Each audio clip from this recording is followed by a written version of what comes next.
Paano kung yung mismong dahilan kung bakit hindi sinasagot yung mga dasal mo, dahil humingi ka? Isipin mo yan sandali. Nakasanayan na kasi natin na kapag may problema tayo, agad tayong titingala at hingi ng pabor, di ba? Oo, madalas ganyan nga. Ang instinct nating lahat paglipit na. Tama. Pero paano kung yung mismong aktong iyon ang nagpapataboy dun sa biyayang hinihintay mo? Sa malalimang pagsusuri natin ngayon, hihimayin natin ang isang napakakaibang manifesto para sa'yo na nakikinig. At hindi lang ito basta-bastang manifesto, ha? Oo, hindi talaga. Pag-uusapan natin yung mga bulok na puno ng malunggay ay isang panaginip tungkol sa lumilipad na 50 Australian dollar bill at kung paano naging lason yung nakasanayan nating paghingi ng tinatawag nating blessing. Grabe yung mga konsepto na yan, para malinaw sa iyo, ha? Yung mga materyales na pag-aaralan natin ngayon ay mula sa mga audio recordings at Facebook posts ng isang taong nagngangalang Narciso o Lalo. At petsyadong March 6, 2026 yung mga materyales na ito, di ba? Oo, eksakto. At itong mga dokumentong ito, hindi siya mga ordinaryong artikulo o balita. Laman nito yung mga personal na pangitin niya, mga panaginip, at isang napakalalim na filosofiya tungkol sa espiritualidad. At kailangan nating linawin agad ha. Yung mission natin dito ay hindi para sabihin kung ano yung tama o mali sa larangan ng relihiyon. Nandito tayo para suriin ng walang pinapanigan yung napakakakaibang pananaw na ito. Correct. Gusto lang nating tuklasin yung mekanismo ng mga panimaala niya at syempre kung anong mga practical na aral yung pwede nating mahugot na magagamit mo sa pang-araw-araw mong buhay. Kasi minsan, yung mga pinakamalalim na pagkamulat natin nagmumula sa mga konseptong sa una parang napakalayo sa nakasanayan natin Totoo yan. Titingnan natin yung lohika sa likod ng mga isinulat niya. Paano ba gumagana yung mundong inilalarawan niya? At bakit niya sinasabing yung maling pag-unawa natin sa blessing ay siya mismong sumisira sa atin? Para maintindihan natin yan kailangan nating magsimula sa pinakaugat. Literal na sa lupa, kumbaga. Ay oo, yung sa unang bahagi ng material. Oo, doon mismo. Kasi ikinwento ni Narciso yung isang napakalinaw na pangitian niya tungkol sa pagtatanim. Nakita raw siya ng isang lalaking nasa hardin na nagtatanim ng mga pinutol-putol na sanga ng puno ng malunggay. Tapos tinutusok niya lang sa lupa, di ba? Oo, tinusok sa lupa, pero mapapansin mong walang tumutubo. Kahit anong gawin ng lalaki, patay yung halaman. Yun nga kasi alam nating lahat na ang malunggay ang isa sa pinakamadaling itanim na halaman. Yun nga kaya nilapitan daw ito ni Narciso para alukin ng tulong. Gusto pa nga niyang hiramin yung itak ng lalaki para turuan sana itong magputol at magtanim ng tama. Kaso may napansin siya nung hinawakan niya. Oo, nung hawakan na niya yung itinatanim, doon niya nakita yung malaking problema. Kaya pala hindi tumutubo yung mga sanga dahil bulok naman pala yung pinakaubod ng punong itinatanim niya. Napakayaman ng detalyeng yan kung susuriin natin yung simbolismo. Kasi kung ang isang halamang napakabilis mabuhay gaya ng malunggay ay hindi tumutubo, ibig sabihin may malaking depekto sa mismong pinagmumulan nito. At hindi lang ito tungkol sa agrikultura dahil pagkatapos niyang makita yung bulok na malunggay, may narinig siyang boses na sumigaw at tinawagan siyang best friend. Tapos paglingon niya si Jesus Christ yung nakita niya, di ba? Oo, si Jesus Christ. At may inihagis sa kanya na mga nakabalot na buto. Sabi daw sa kanya yung mga butong yon ang itanim niya dahil mas maganda yung magiging tubo at mas masagana yung aanihin. At sa audio source na kasama nito, nilinaw ni Narciso na yung butong inihagi sa kanya sumisimbolo sa tamang paniniwala at pagkaroon ng sariling identity. Yung pag-uugnay ng buto sa identity o pagkatao, ito yung parang pundasyon ng buong filosofiya niya dito Tama. Ipinapaliwanag niya na karamihan sa mga tao ay nagtatanim ng bulok na malunggay sa buhay nila sa pamamagitan ng panggagaya. Kapag ginaya mo lang yung buhay ng iba, naglalagay ka ng bulok na pundasyon. Parang gaya-gaya putumaya lang, ganun. Oo, ganun na nga kung paano sila mag-isip, kung ano yung mga pangarap nila. Kahit gaano ka kasipag magdilig, walang tutubong maganda. Kasi hindi galing sa sariling katotohanan mo yung ginagawa mo. Subukan nating ilagay yan sa mas konkretong sitwasyon para mas madaling isipin mo bilang tagapakinig. Parang ganito yan Isipin mong pumipili ka ng kurso sa kolehiyo. Nakita mo yung kaibigan mo, nag-enroll sa engineering kasi doon daw malaki ang sweldo. Na madalas mangyari sa totoo lang. Sobra. Tapos, dahil gusto mo ring yumaman, ginaya mo siya. Nag-aral ka rin ng engineering kahit hindi mo naman hilig yung math at wala kang interes sa pagbuo ng mga istruktura. 4 o 5 taon kang magdudusa niyan. Eksakto. Tapos kahit makapasa ka pa kapag nagtratrabaho ka na, mararamdaman mo yung kawalan ng gana, ma-stress ka, magkakasakit ka sa kakaisip, at sa huli, hindi ka rin magiging matagumpay. Bakit? Kasi yung butong itinanim mo, bulok mula pa sa simula. Kasi nagpadala ka lang sa Agos. Napakagandang halimbawa niyan at tugmang-tugma sa mismong ilustrasyon na ginamit ni Narciso sa material niya.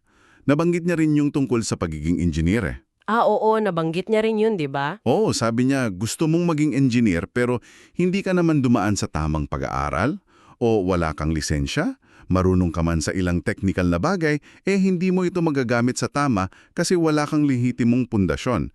At ito yung nagiging lason. Nakakatakot yung sinabi niya na kung ang pinunla mo ay purong gaya-gaya lang, ang aanihin mo ay kapahamakan.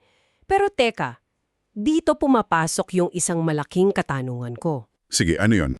Madaling sabihin na dapat tamang buto ang itanim natin, di ba? Pero sa pang-araw-araw na buhay natin, ang daming boses na nagsasabi sa atin kung ano yung tama at mali.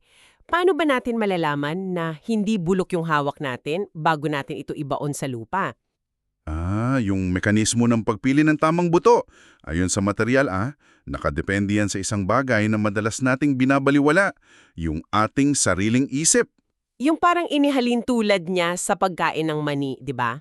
Oo, tama. Inihalin tulad niya sa mani na alam nating nakakabuti sa utak. Ang tamang buto daw ay katumbas ng paggamit ng ating common sense. Sinasabi niya na ang lumikha ay nagbigay sa atin ng talino para hindi tayo mapahamak. Kumbaga, hindi natin kailangang manghula na lang palagi.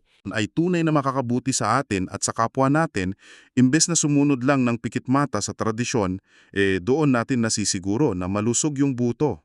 Nakakamangha yung konseptong yan Parang sinasabi niya na ang tunay na pananampalataya ay hindi yung pag-iwan sa lohika, kundi yung mismong paggamit ng ibinigay na lohika para pumili ng tama. Ganun na ang punto niya doon. Pero kung naitanim na natin yung tamang buto gamit yung common sense natin, bakit parang tuyot pa rin yung inaani ng marami sa atin? Dito na tayo dadalhin ng material sa pangalawang malaking issue, yung maling pamamaraan natin ng paghili. Ito na yung sa ikalawang pangitain niya. Oo, ito talaga yung napaisip ako ng malalim. Yung pangatian ng 3 pulubi. Ganito kasi yung naging eksena dun Nakita daw ni Narciso na may 3 lalaking nakapila. Nakabuka yung mga kamay nila parang nanlilimos at humihingi dun sa lalaking nasa harapan. Pero walang ibinigay sa kanila, di ba? Wala talaga. Umalis silang dismayado at malungkot. Tapos sa kabilang banda, nandun si Narciso, nakatayo lang. Hindi siya lumapit, hindi siya nakabuka ang kamay, at wala siyang hinihingi. Tapos tinawag siya ni Jesus. Oo, tinawag siyang best friend, halika lumapit ka sa akin. At habang papalapit siya, may inihagi si Jesus na parang saranggolang lumilipad.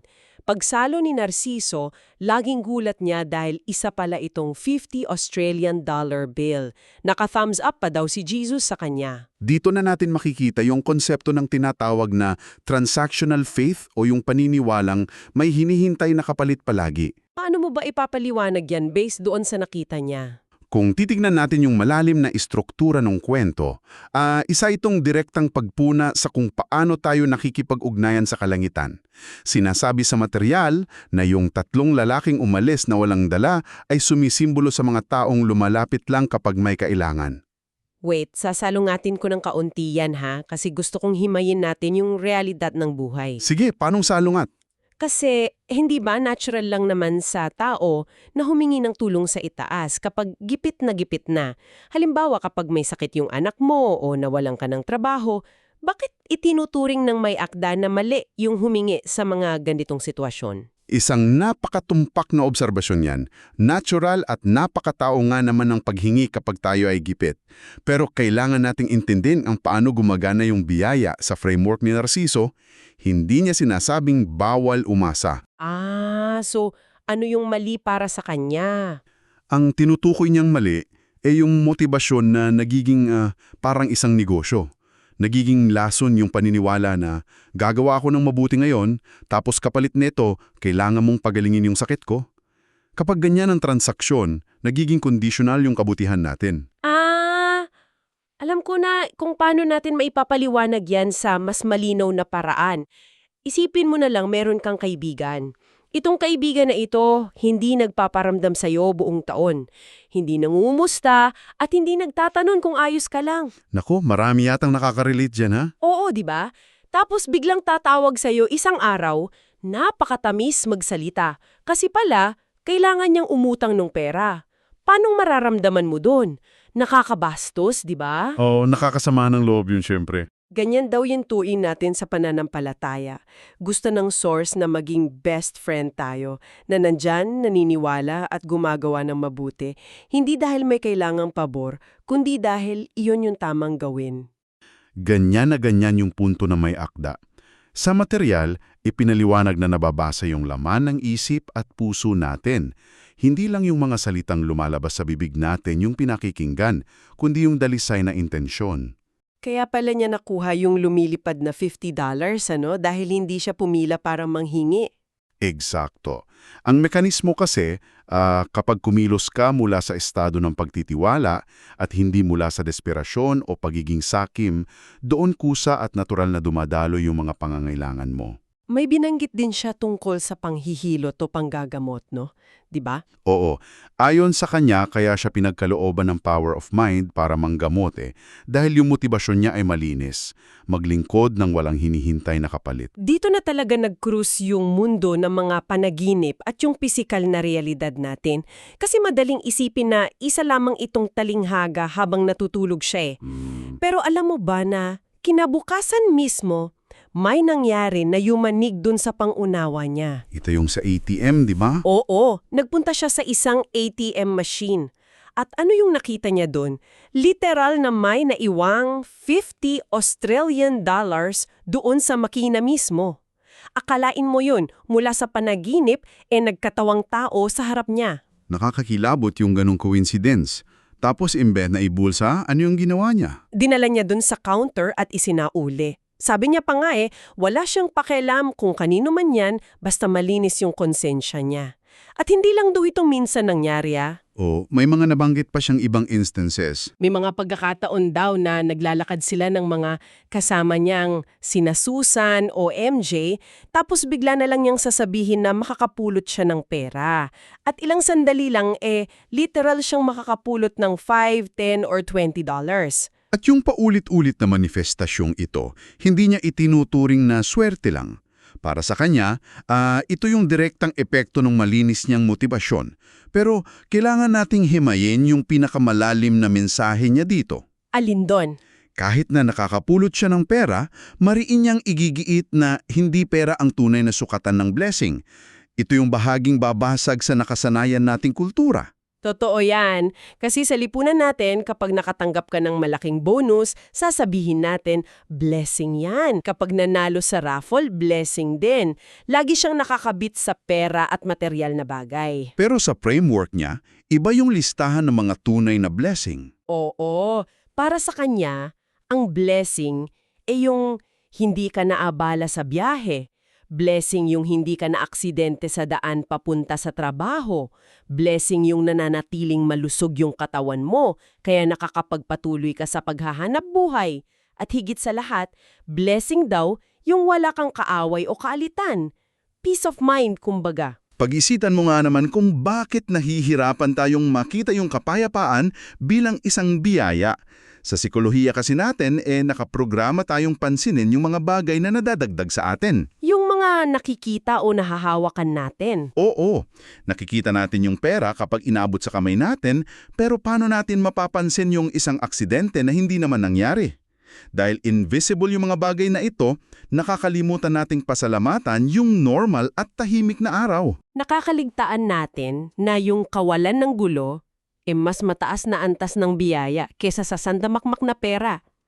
At kapag hindi natin naiintindihan yan, madali tayong maauto, sa totoo lang. Dito napapasok yung obserbasyon niya tungkol sa lipunan at politika, no? Oo, ipinasok niya yung matapang na obserbasyon na yan. Kasi kung ang akala natin ay pera ang blessing, madali tayong mabili. Binanggit niya yung tungkol sa mga perang ibinibigay ng mga politiko lalo na tuwing eleksyon. Na sobrang talamak sa atin? Kapag may nag-abot sa atin ng 500 o 1,000, ang bilis nating sabihing, salamat, may blessing na dumating. Pero sa pananaw ng may akda, yung perang galing sa korupsyon o pamimili ng boto katumbas ng bulok na buto. Hindi ito biyaya, kundi isang sumpa. At para maging malinaw sa ating usapan na, tinitingnan natin ito gamit ang sarili niyang framework. Wala tayong kinikilingan o pinapanigan. Ipinapakita lang niya na kapag tinanggap natin yung perang iyon, ipinagpapalit natin yung tunay na kapayapaan para sa mabilisang ginhawa. Yung panandali ang sarak, kumbaga? Oo, yung instant gratification. Ito daw yung lasong sumisira sa atin. Kung yung pera galing sa pagbenta ng prinsipyo mo, balik tayo dun sa unang pangiti, isa itong bulok na malunggay. Na kahit itanim mo man at ipambili ng pagkain, sa huli, ang aanihin mo ay isang abusadong sistema na lalo lang magpapahirap sa pamilya mo. Nakakapanindig balahibo kapag pinagdugtong-dugtong mo yung lahat, Oo, kasi yung taong nagtatanim ng bulok na malunggay ay yung taong tinatanggap yung maling sistema at nanggagaya na lang. Tapos yung 3 pulubi naman, sumisimbolo sa mga taong nagiging sunod-sunuman dahil laging nakadepende sa material na bagay na iniabot sa kanila. Pero yung taong hindi sakim, katulad ni Narciso, hindi nabibili ng panandali ang ginhawa. Tinatanggap niya yung simpleng buhay. Nabanggit pa nga niya na wala silang sariling bahay, di ba? Oo, wala daw silang sariling bahay. Nangarap din ba siya? Oo naman, sino ba naman ang ayaw manalo sa loto para makapagpatayo ng malaking bahay? Pero ang paninindigan niya, kung ang plano ng universo ay manatili siyang simple pero may kapayapaan, buong puso niya itong tatanggapin. Hindi siya palahingi dahil alam niyang ang totoong yaman ay yung malinis niyang konsyensya. At diyan yung kabuuan na mensahe niya. Ang kapayapaan ay hindi nabibili at hindi rin nahihingi gamit yung mga pilit na dasal na may kapalit. Hindi daw natin kailangang humingi kasi kusa itong darating ayon sa tamang paniniwala natin. Ibig sabihin, yung mismong estado ng pag-iisip mo kung paano ka makitungo ng tapat sa kapwa mo, yun yung nagsisilbing magnet para sa mga solusyon mo sa buhay. Ang ganda!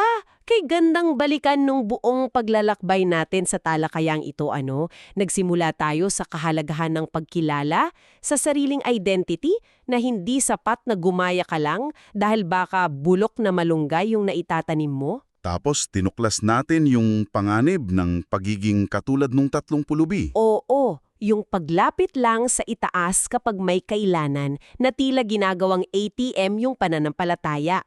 At panghuli, binasag natin yung ilusyon na ang pera ang nag-iisang sukatan ng grasya. Na-realize natin na ang pinakamalalaking biyaya ay yung mga hindi natin nakikita, yung hindi pagkakasakit o yung pagtulog ng mahimbing sa gabi dahil wala kang inagrabyadong tao.